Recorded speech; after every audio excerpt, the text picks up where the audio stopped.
Pregnancy testimony, take 3. This has been recorded several times, but there's been several setbacks and things that have hindered me from being able to put it out there. I think it's the devil, and we're not letting him win. So here's the take 3. I do want to preface this with saying that this is not to receive any empathy or for anybody to take my side or feel bad for me. I do just want to inform. I want to help you better prepare for pregnancy on your end and try to avoid some of the things that I have experienced and am experiencing. So also, I do want to say that before I got pregnant, I was really obsessed with pregnancy and birth and things like that. Not in an unhealthy way, but my timeline was on an algorithm to show me births and pregnancy and healthy pregnancy and things like that. So I feel like I was really informed. I feel like I paid close attention to Black maternal health and things like that to try to avoid things that happen in the maternal health world, especially for Black women.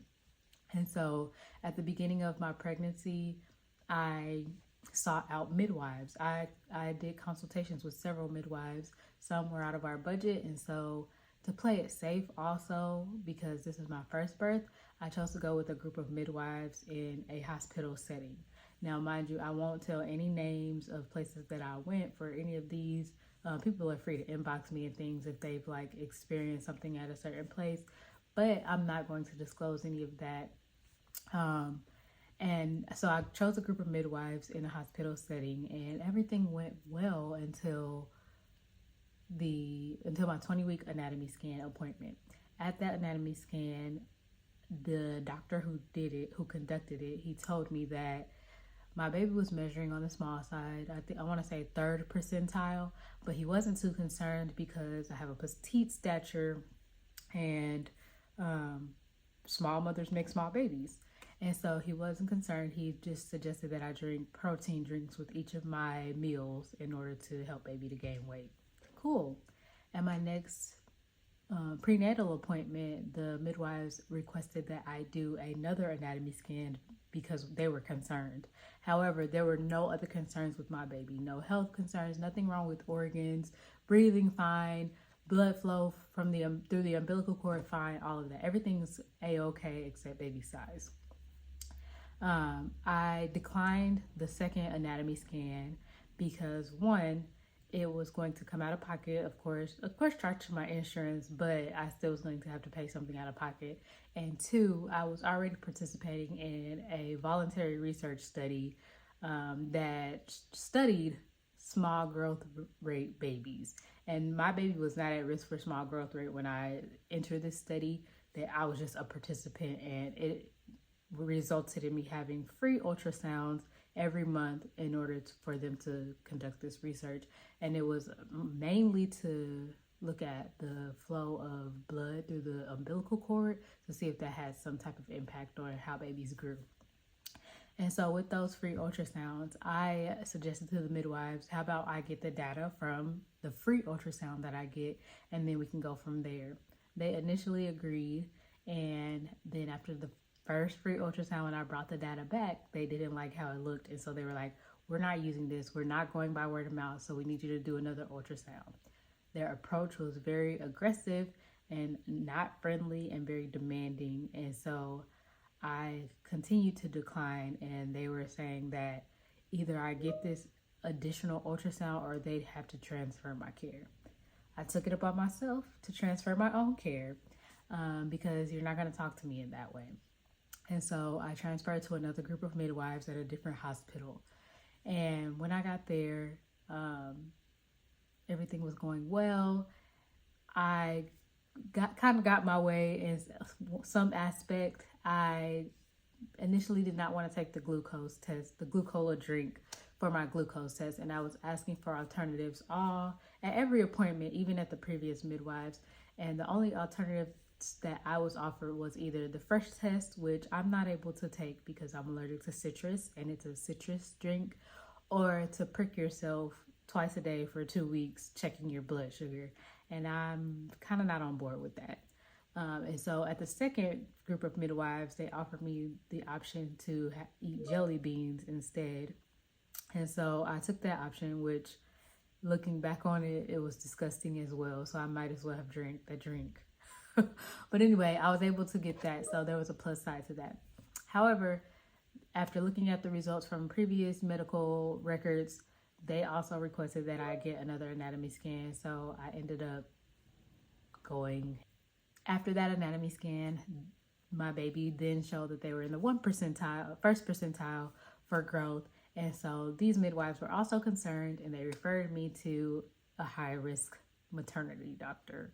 Maternal fetal medicine is what they call it. And I was deemed high risk and labeled IUGR, which is intrauterine growth restriction. So which means that my baby was not growing how they wanted them to grow. And they were saying that it was possibly my placenta not providing enough nutrients for the baby. So from that point forward, I was seeing a high-risk doctor. They started to ask to see me every week for an ultrasound and a stress test. The stress test was they put monitors on my belly and they tracked baby's movement and things for up to 30 minutes. And they just wanted to make sure that baby was healthy. Every week, baby checked out fine. And mind you, I'm kind of far along at this point, close to 30 weeks. And so at the high-risk doctor, they were saying that they wanted to induce me at 37 weeks because waiting any longer than that could result in the death of my baby because they don't know if baby is getting enough nutrients, blah, blah, blah. I'm asking all these questions, expressing my birth plan that I do not want a C-section unless it's life or death emergency. And the doctor continued to emphasize to me, well, this is a teaching hospital and we don't do C-sections unless we absolutely have to. So you shouldn't have to worry about that. She was asking what my reservations were about a C-section. And I was just saying like the healing is a lot tougher and things like that. And she was like, well, yeah, you don't want a dead baby though. That was heavily emphasized and fear-mongered into me throughout the duration of my pregnancy. I kind of felt assured about the C-section after she was like, this is a teaching hospital. We won't do that unless absolutely necessary. And so I kind of felt like, okay, they're hearing what I'm saying. I won't have to get it unless absolutely necessary. And also, I was not okay because after transferring care providers so many times, I didn't really get to build a relationship with anybody throughout my pregnancy. And then I asked her, would she be at the delivery? Well, high-risk maternity doctors do not attend the births of their patients. And so I would have to have whoever was on call for that day, a stranger. So at around 35 weeks, they insisted we need to induce at 37 weeks. Okay, fine. We went in for induction. And I gave my birth plan. They were saying, cool. I pretty much wanted to try every pain intervention besides an epidural. I wanted to go as much as I could without an epidural.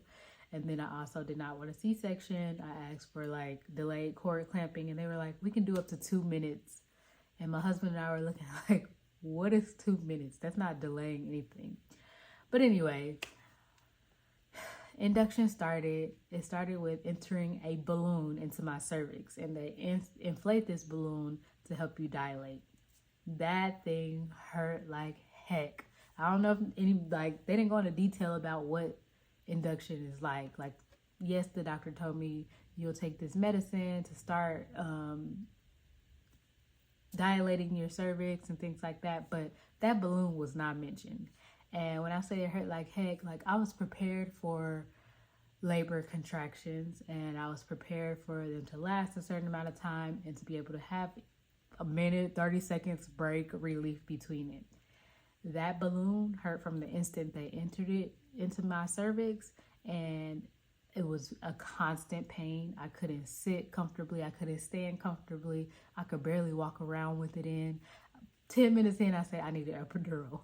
Now, mind you, I know that I had to wait until I was a little further dilated in order to get that epidural, but I definitely opted in for it. Epidural was put in about 12 hours after induction started. And then, Pitocin was started probably a little before the epidural. But late in the middle of the night, nurse came in to check on me, and she brought other people in there too. They were pretty quiet, and she was like, "Mom, I'm gonna have you turn on this side. I'm gonna have you turn on this side. Now I need you to get on all fours." And then that's when she was like, "Mom, we're gonna go ahead and stop your contractions and the Pitocin right now because baby's heart rate keeps dropping." They did a cervical check to see how far I was dilated, and then right after that, it was a resident who did the cervical check, mind you, and he was like, "I also went ahead and ruptured your membranes. That means they broke my waters." And he did not get permission for that. But it didn't process for me until they left the room. I was able to come down from the adrenaline rush that just happened. And then I realized he broke my waters without my permission.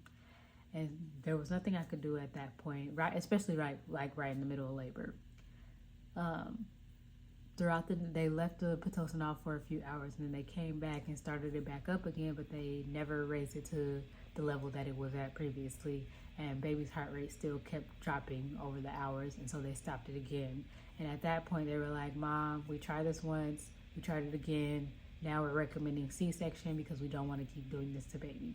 I asked, could I labor naturally. I said I wanted to wait and try Pitocin again and all those things. Mind you, there's a resident and a doctor that keeps coming in and out telling me these things. I told the resident I want to labor naturally. He brought the doctor in. The doctor is like, "Well, yeah, you can labor naturally and you can have a dead baby." Like, I vividly remember exactly how she said it exactly like that.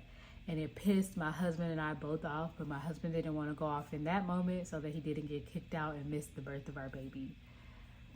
It also instilled some fear into me, and I was like, you know what? I don't want to keep stressing my baby out with the Pitocin, so let's go ahead and do the C-section, which we went ahead and did after pushing. And it was probably about, after pressing to labor naturally, and it was probably about 24 hours after induction started. And so it was early the next morning. I get the C-section, and my baby is beautiful.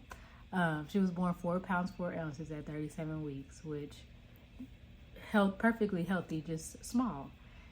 They took her to the NICU due to her weight, which means that I didn't get to hold my baby after she was born. And then I couldn't go to the NICU until they removed the epidural, my legs regained feeling, and I could get up and walk around on my own. My baby was born at 11:15 a.m. I did not get to hold her until 1 a.m. the next morning. When I say I was in that room bawling and crying, I was bawling and crying all day.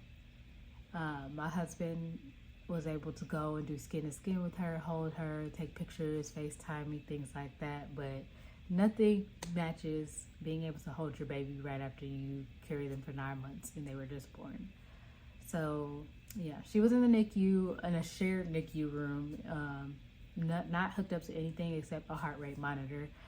They checked her blood pressure every so often and her temperature every so often. And they drew blood every few hours. But in addition to that traumatic experience of not being able to hold my baby right away, they did her first bath without me present when I asked for them to wait for me. They held her in the NICU for 10 days.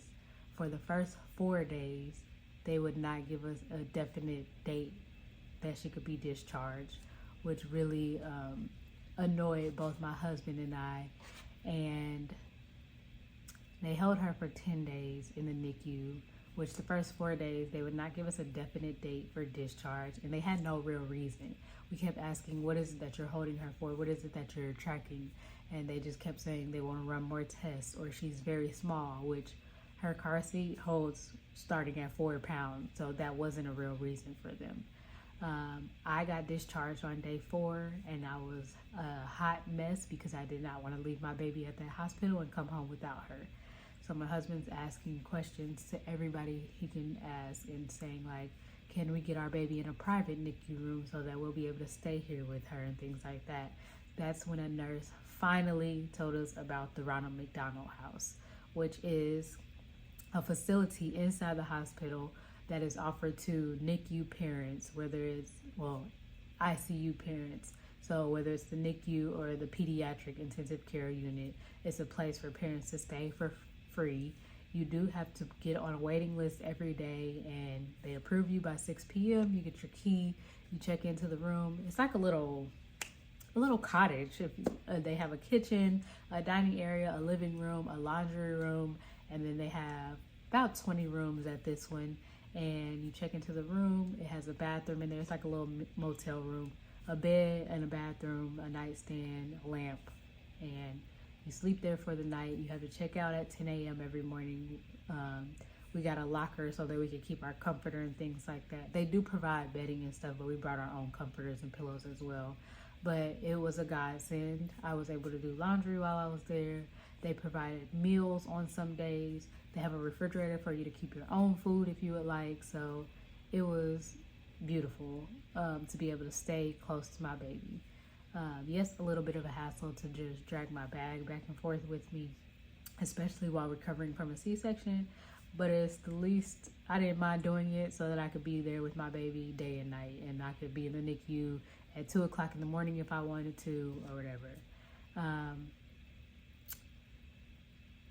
We were finally able to bring my baby home after 10 days. They still wanted to keep her even at day 10, and that's when I put my foot down. I was like, if there is any test you need to run, you need to do it today because we are going home.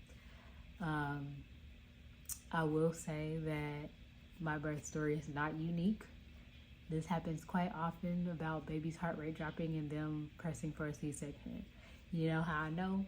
Because the nurse on the last night of my stay, she was like, oh yeah, we got a couple mothers on this floor that had C-sections today. They were saying that their baby's heart rate was dropping. I was like, how you know our story? So it's quite common.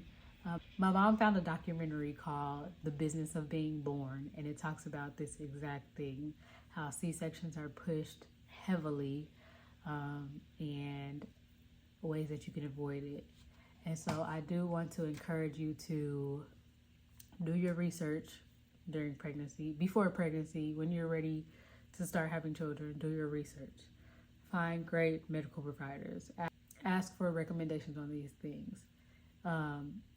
During labor, if there is somebody, if you know somebody, a doula or another family member that you are willing to have in your room, that is willing to speak up and willing to get kicked out of your room, if they do speak up too much, so that it's not your birth partner or your significant other that's getting kicked out for that. My mom recommended that, and we're taking heed this time. And just advocate for yourself. And I want to say that I am a stickler for advocating for myself, but the healthcare providers that I have encountered have come on so strongly and forcefully with their opinion about the risks and things like that, and saying things in the wrong manner. And I'm beginning to think that I'm experiencing this so that I can share it with you, because I don't understand why I keep running into this and how unfair it is for me to keep experiencing this. Even in this second pregnancy, I have experienced some harsh words already and been in tears at a prenatal appointment. So I am going with the midwife this pregnancy and hoping for a much better birth experience. And I'm praying that if you are on a pregnancy journey or looking forward to being on a pregnancy journey soon, that your experience goes beautifully and everything that you ever imagined. So just something to look out for and inform. It did take a lot of processing for me. I am still like grieving some aspects of it or things that I missed out on, but I get another chance at that. So thanks for watching.